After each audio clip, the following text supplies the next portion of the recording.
Hello dear users of the Relictum Innovation Ecosystem.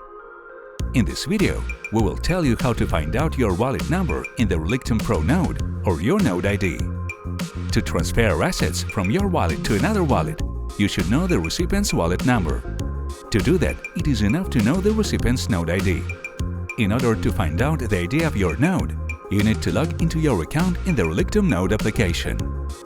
After we have successfully logged into our account, you need to go to the Crypto tab on the bottom panel.